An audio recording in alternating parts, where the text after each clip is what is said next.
पढ़ेंगे हमारा transformation of sentences. तो ट्रांसफॉर्मेशन सेंटेंस होता क्या है कि transformation of sentences means changing the words और form of sentence without changing its meaning. मतलब कि इसका जो सेंटेंस का सेंस आता रहेगा वो सेम रहेगा, बाकी उसका ग्रामेटिकल जो होगा, ग्रामेटिकल रिप्रेजेंटेशन जो होगा वो चेंज कर दिया जाएगा, लेकिन जो उसका इनर मीनिंग होगा वो सेम रहेगा। और एक चीज़ हमको ध्यान में रखना होगा कि जो मतलब सेंटेंस का चेंज है और हमारा फॉर्मेशन जो है वो दो अलग अलग चीज़ें हैं। चेंज का मतलब होता है उसमें पूरा सेंस चेंज हो जाता है, लेकिन ट्रांसफॉर्मेशन जो होता है उसमें सेंस वही रहता है, उसका ग्रामेटिकल जो पार्ट होता है वो चेंज कर दिया जाता है। तो ये होता है हमारा ट्रांसफॉर्मेशन ऑफ सेंटेंस। तो चलिए अब हम देखते हैं वेज ऑफ ट्रांसफॉर्मेशन कि हम किस तरह से जो है अपने सेंटेंसेस को ट्रांसफॉर्म कर सकते हैं। तो सबसे पहले आता है इंटरचेंजिंग डिग्री ऑफ एडजेक्टिव। तो हम जैसे कि जानते हैं कि एडजेक्टिव की 3 डिग्रियाँ होती है, positive degree, comparative degree and superlative degree. तो पॉजिटिव डिग्री जो होती है वो जैसे एडजेक्टिव होता है वैसे ही रखना, वो होता है पॉजिटिव। और कंपैरेटिव में क्या होता है कि वो जब दो वस्तुओं के बीच में तुलना की जाए तो वहाँ पे हमारा कंपैरेटिव डिग्री एडजेक्टिव यूज होता है। उसके बाद आता है सुपरलेटिव डिग्री। तो सुपरलेटिव डिग्री में क्या होता है कि वो जब दो से ज़्यादा वस्तुएं होती है उसमें से किसी को श्रेष्ठ बताना होता है, तो वहाँ पे सुपरलेटिव डिग्री का यूज होता है। तो एक यहाँ बताया गया है कि किस तरह से हम एक डिग्री से दूसरे डिग्री में एडजेक्टिव को चेंज करके सेंटेंस को ट्रांसफॉर्म कर सकते हैं। तो सबसे पहला टाइप है जिसमें करना है एज, फिर बीच में कुछ आता है एज, कहता है एज टाल एज स्मार्ट एज। तो वहाँ पे कह रहा है कि conversion of positive into comparative. तो यहाँ पे पॉजिटिव हमारा एज, वहाँ से फिर हम चेंज करते हैं, उसको कंपेयर कर लेते हैं। जैसे Heera is as tall as Ram, तो इसको हम कर सकते हैं Ram is not taller than Heera. यहाँ पे उसका सेंस नहीं चेंज हुआ है, जैसे देख सकते हैं हम, Heera is as tall as Ram, Heera जो है राम जितना ही बड़ा है। तो यहाँ पे हम उसको ऐसा भी कह सकते हैं कि राम जो है हीरा से लंबा नहीं है, तो हम इसको भी कर सकते हैं। वैसे Shalu is as intelligent as Ram, तो यहाँ पे हम ऐसा भी लिख सकते हैं Ram is not more intelligent than Shalu. तो ये हमारा पॉजिटिव डिग्री से कंपैरेटिव डिग्री में करके हम ट्रांसफॉर्म कर सकते हैं अपने सेंटेंस को, जिसमें से मीनिंग वही रहती है पर उसका ग्रामेटिकल ऑर्डर जो होता है वो चेंज हो जाता है।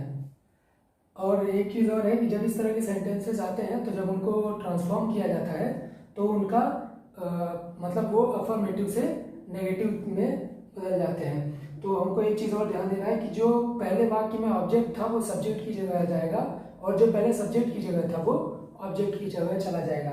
ये चीज़ें हमको ध्यान रखनी पड़ेगी। तो चलिए अब हम देखते हैं हमारा टाइप 2, इसमें सो और उसके बाद फिर आता है जो भी वहाँ पे रहेगा एडजेक्टिव, उसके बाद एज। तो हम क्या कहते हैं, जैसे Ram is not so strong as Shyam, तो यहाँ पे मतलब बताया जाता है कि उसके जितना, जैसे कि Ram is not strong as Shyam, Shyam के जितना राम स्ट्रॉन्ग नहीं है। तो इसका क्या हो जाएगा, हम सबसे पहले जो है ऑब्जेक्ट को सब्जेक्ट की जगह डालेंगे, जैसे श्याम इज स्ट्रॉन्गर देन किससे, राम से। तो यहाँ पे कहा गया था, जैसे कि यहाँ पे और एक चीज ध्यान देने वाली बात यह है कि हमने पिछले फर्स्ट टाइप में देखा था कि वो पॉजिटिव था और नेगेटिव में चेंज हो गया था। तो ऐसे ही यहाँ पे अफर्मेटिव था, नेगेटिव में चेंज हो गया था। तो ऐसे ही यहाँ पे जो नेगेटिव है वो अफर्मेटिव में चेंज हो जाएगा। जैसे है Ram is not so strong as Shyam, तो हो जाएगा Shyam is stronger than Ram. मतलब वही निकल रहा है, बस उसको रिप्रेजेंट करने का या दिखाने का तरीका अलग हो गया है। वैसे ही Sita is not so beautiful as Rani, Sita Rani के जितना सुंदर नहीं है, तो इसका उल्टा हो जाएगा Rani is more beautiful than Sita. ठीक, तो इसके बनाने का एक तरीका है कि मतलब सब्जेक्ट जो है वो ऑब्जेक्ट की तरह चला जाएगा जगह, और ऑब्जेक्ट जो है वो सब्जेक्ट की जगह चलाएगा। उसके बाद क्या करना है हमको, सबसे पहले वर्ब लिखना है, उसके बाद कंपैरेटिव डिग्री लिखनी है उस एडजेक्टिव की, प्लस उसके बाद हमको क्या लिखना है, देन, जो कि कंपैरेटिव डिग्री के साथ हमेशा लगता है। उसके बाद बाकी जो बचा होगा वो हम लिख देंगे। तो ऐसे हमारा जो है टाइप 2 में हम डिग्री को चेंज करके हम ट्रांसफॉर्मेशन कर सकते हैं। अगला है हमारा टाइप 3, जिसमें आता है नो अदर, फिर उसके बाद बीच में होता है कुछ सेंटेंस का, उसके बाद एज आता है, फिर बीच में आता है हमारा एडजेक्टिव, फिर उसके बाद फिर से एज होता है। इसको कैसे चेंज करना है वो हम देखेंगे। तो क्या दिया एग्जाम्पल में हम देखते हैं, no other city in Rajasthan is as beautiful as Jaipur. कह रहा है कि राजस्थान में जयपुर से ज़्यादा सुंदर और कोई शहर नहीं है। तो इसमें हमको क्या करना है, सब्जेक्ट जो है ऑब्जेक्ट की जगह चलाएगा, और ऑब्जेक्ट जो है सब्जेक्ट की जगह जाएगा। उसके बाद फिर से वही वर्ब, फिर कंपैरेटिव डिग्री, फिर देन, फिर उसके बाद लगेंगे एनी अदर। उसमें एक और, अगर नो अदर आ रहा है तो एनी अदर जुड़ेगा। उसके बाद नो अदर के बाद जो भी रहेगा हमारा सेंटेंस का बचा हुआ पार्ट, उसको हम लिख देंगे। जैसे कि सबसे पहले हम ऑब्जेक्ट को सब्जेक्ट की जगह लाएंगे, तो क्या लिखेंगे, जयपुर। उसके बाद हमारा वर्ब आएगा इज, उसके बाद हमारा क्या आएगा, comparative degree of adjective that is more beautiful. उसके बाद क्या है, देन, फिर उसके बाद हमारा क्या आता है, ये हो गया। उसके बाद जो नो अदर के बाद क्या है, सिटी इन राजस्थान। तो यहाँ पे पहले एनी अदर लगाना पड़ेगा। हमने बोला, पहले ही बताया मैंने, एनी अदर। उसके बाद जो नो अदर के बाद आता है उसको हम लिख देते हैं, क्या है, no other, any other city in Rajasthan. ठीक, एक और एग्जांपल हम लेते हैं। हमारा क्या दिया हुआ है, no other student in college is as strong as Ram. कह रहा है कि कॉलेज में राम के जितना कोई भी लड़का स्ट्रांग नहीं है। तो इसका क्या हो जाएगा, तो यहाँ पे राम है ऑब्जेक्ट की जगह, इसको हम क्या ले आएंगे, सब्जेक्ट की जगह। तो क्या हो जाएगा, राम। उसके बाद क्या है, वर्ब इज। उसके बाद क्या है, हम लाएंगे हमारा comparative degree of adjective that is Ram is more. Sorry, यहाँ पे मोर नहीं लगेगा क्योंकि स्ट्रॉन्ग का एक कंपैरेटिव डिग्री है, that is stronger. Ram is stronger then any other. बताया था ना कि देन के बाद जब नो अदर का सेंटेंस रहता है तो हम एनी अदर जरूर लगाते हैं। तो Ram is stronger then any other. उसके बाद क्या करना है, बात किसकी चल रही है, स्टूडेंट्स की। तो यहाँ पे हो जाएगा स्टूडेंट्स, एनी अदर स्टूडेंट। उसके बाद जो बचा है, इन कॉलेज। एडजेक्टिव का डिग्री चेंज करके जो हम ट्रांसफॉर्मेशन कर सकते हैं वो हमारा था। तो चलिए अब हम देखते हैं कि मतलब और एडजेक्टिव की डिग्री चेंज करके किस तरह से ट्रांसफॉर्मेशन कर सकते हैं। तो हमने ये पढ़ा जिसमें पॉजिटिव से हमने कंपैरेटिव में चेंज किया। तो अब यहाँ पे हम कर देखते हैं interchange of positive, comparative and superlative. मतलब इसमें तीनों का है, कंपैरेटिव से सुपरलेटिव या पॉजिटिव, फिर पॉजिटिव से सुपरलेटिव या कंपैरेटिव, फिर सुपरलेटिव से कंपैरेटिव या पॉजिटिव। तो सबसे पहले देखते हैं क्या है, no other student in our college is as good as Mohan. तो पिछली ही अभी हमने अभी प्रीवियसली हमने देखा कि क्या कहते हैं, ये एक पॉजिटिव डिग्री का है। और फिर इसको हमको कंपैरेटिव डिग्री में बदलने के लिए सबसे पहले इसका सब्जेक्ट लेना होगा, मोहन, फिर verb that is Mohan is. उसके बाद क्या है, गुड। तो यहाँ पे गुड का हमारा जो कंपैरेटिव डिग्री हो तो बेटर होता है, मोहन इज बेटर। उसके बाद हमारा होता है देन एनी अदर स्टूडेंट। उसके बाद नो अदर के बाद जो आएगा उसको हम लिख देते हैं एनी अदर के बाद। जैसे यहाँ नो अदर था उसकी जगह एनी अदर हुआ, फिर उसके बाद जितना भी होता है उसको हम लिख देते हैं। तो any other student in our college, in our college. तो ये हो गया हमारा कंपैरेटिव डिग्री। इसके बाद आता है सुपरलेटिव डिग्री में चेंज करना। तो सुपरलेटिव डिग्री में क्या होगा, जैसे यहाँ पे हमको देखने से पता चल रहा है कि कोई उससे बेटर है ही नहीं है, यानी कि वो बेस्ट है। तो Mohan is the best student in our college. ठीक, तो ये हमारा है interchange of comparative, positive and superlative degree से हम किस तरह से ट्रांसफॉर्म करके अपना सेंटेंस बना सकते हैं। और कभी कभी होता है कि कुछ वाक्यों का स्ट्रक्चर जो होता है वो अलग होता है। जैसे जो सुपरलेटिव डिग्री होता है उसमें हमारा उसको चेंज करने के लिए वन ऑफ द बेस्ट इस तरह से यूज करते हैं। फिर कंपैरेटिव में आते हैं तो उसमें मोस्ट अदर का यूज किया जाता है। उसी तरह से जब पॉजिटिव का आता है तो उसमें वेरी फ्यू अदर का यूज किया जाता है। जैसे एग्जांपल मिलते हैं, Kalidas was one of the greatest poets, तो ये हमारा जो है सुपरलेटिव डिग्री में है। ठीक, तो इसको हमको चेंज करना है, ट्रांसफॉर्म करना है कंपैरेटिव और पॉजिटिव डिग्री में।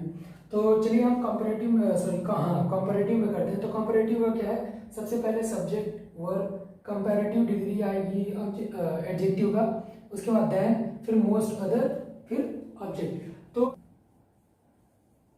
Kalidas was greater than most other poets। ठीक, तो यहाँ पे जब हम कंपैरेटिव में चेंज करते हैं सुपरलेटिव से, तो हमारा सबसे पहले सब्जेक्ट आएगा, फिर वर्ब आएगा, फिर कंपैरेटिव डिग्री का एडजेक्टिव आएगा, फिर देन आएगा। ठीक, और देन के बाद हमारा मोस्ट अदर हम लगाना ज़रूरी है सुपरलेटिव से कंपैरेटिव में चेंज करने के लिए। फिर उसके बाद हम ऑब्जेक्ट लिख देते हैं पोएट्स। तो इससे पहले हम जब सुपरलेटिव से पॉजिटिव में चेंज करते हैं तो हम क्या लिखते हैं, वेरी फ्यू अदर। ठीक, वेरी फ्यू अदर, फिर हमारा सब्जेक्ट आएगा जो कि पहले ऑब्जेक्ट था, अदर पोएट्स, फिर सब्जेक्ट आ गया हमारा, उसके बाद क्या आएगा, वर्ब आएगा। तो वर्ब यहाँ पे पास्ट टेंस में है, तो very few other poets were, poets हमारा ये प्लूरल में इसलिए वर रहेगा, पोएट्स वर। अब हमारा उसके बाद आएगा एज ग्रेट, एज क्योंकि यहाँ पे पॉजिटिव डिग्री हमको यूज करना है, तो were as great as Kalidas. ये हमारा सब्जेक्ट था पिछले में, यहाँ पे ऑब्जेक्ट की तरह काम करेगा। तो ये हमारा हो गया पॉजिटिव डिग्री। तो ये इस तरह से हमारा ट्रांसफॉर्मेशन ऑफ सेंटेंसेस होते हैं। तो अभी तक हमने देखा इंटरचेंजिंग, पॉजिटिव, कंपैरेटिव और सुपरलेटिव। तो चलिए अब हम देखते हैं नेक्स्ट, एक है रिमूवल ऑफ टू। तो टू जो होता है वो एक किसी चीज़ के एक्सेस के लिए यूज़ किया जाता है। तो यहाँ पे हम उस एक्सेस को हटाने की कोशिश करेंगे, हम उसको अलग तरीके से ट्रांसफॉर्म करेंगे सेंटेंस को। तो जो टू है वो 6 तरीकों से यूज़ किया जाता है। तो उन्हीं 6 तरीकों, 6 टाइप्स को बारी बारी से पढ़ेंगे। तो पहला टाइप हमारा ये है जिसमें he is too weak to run.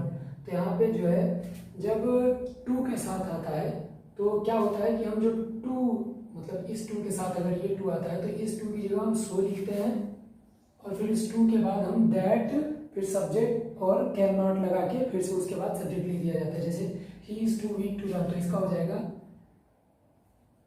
He is so weak that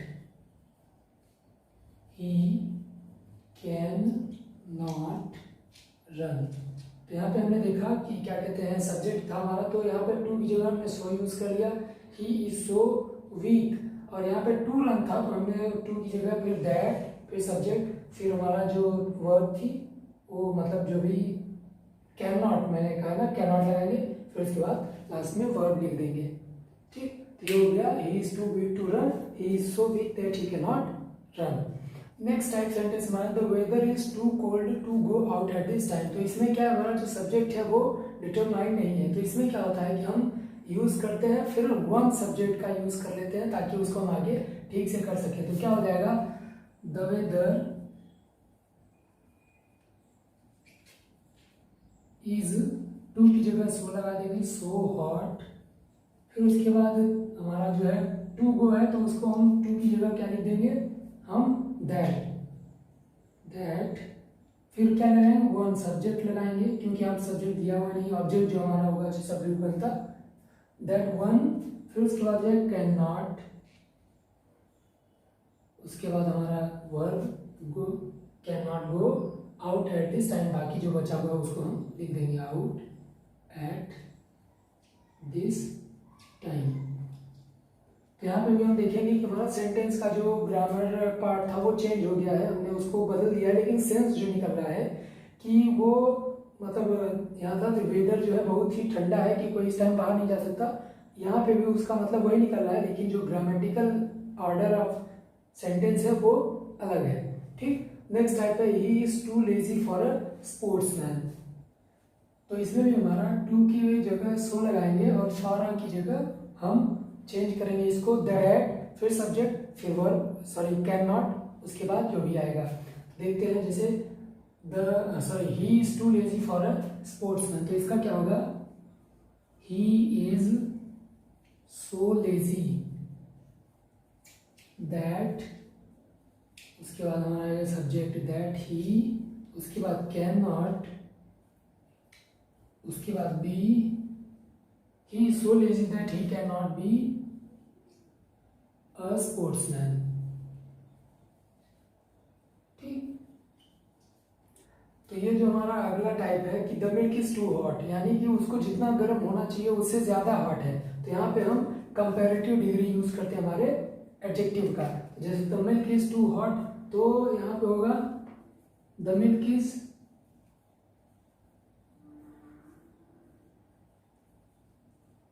hotter than it should be, मतलब इसको जितना होना चाहिए उससे ज्यादा गर्म है। तो हम जो है मतलब इसमें इस तरह का जब आता है इस टाइप का, तो लास्ट में जो हम उसको जोड़ देते हैं इट शुड बी, या इसको होना चाहिए, या अगर मान लीजिए यहाँ पे ही किसी और के बारे में की बात की जाती तो हम ही शुड बी करते, इस तरीके से मतलब इसको ट्रांसफॉर्म किया जाएगा।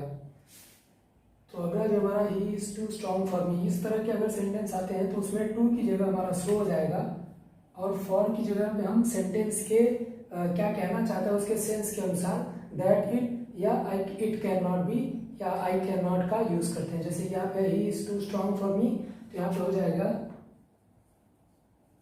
He is so strong, he is so strong that I am no match for him। तो इस तरह से सेंटेंस के मतलब सेंस पे डिपेंड करता है कि हम क्या यूज करेंगे उसके बाद। तो जैसे यहाँ था he is so strong that I am no match for him, वो इतना स्ट्रॉन्ग है कि मैं उसके आगे नहीं टिक सकता, he is too strong for me. He is too kind hearted not to forgive me, इस तरह के इस टाइप का अगर टू का यूज वाला सेंटेंस आता है तो उसमें नॉट टू की जगह हम टू की जगह सो लगाएंगे, लेकिन नॉट टू की जगह हम हमारा कैन नॉट या कैन का यूज करते हैं। जैसे he is too kind hearted not to forgive me, तो इसका हो जाएगा he is so kind that he could forgive me। तो यहाँ पे क्या हुआ कि वो मतलब संभावना दिखाई दी है, सिंपल फ्यूचर है कि वो उसको माफ कर सकता है। तो ये था हमारा आज का ट्रांसफॉर्मेशन ऑफ सेंटेंस। इसका एक और पार्ट हम बनाएंगे, नेक्स्ट वीडियो में देखेंगे। इस वीडियो के लिए इतना ही, और चैनल को लाइक, कमेंट, शेयर और सब्सक्राइब करना ना भूलें। ज़रूर सब्सक्राइब करें, और आप जो जानना चाहते हैं, कुछ और इम्प्रूवमेंट चाहते हैं, तो वो भी आप कमेंट बॉक्स में बताएं, मैं सुधारने की कोशिश करूँगा। ठीक, थैंक यू।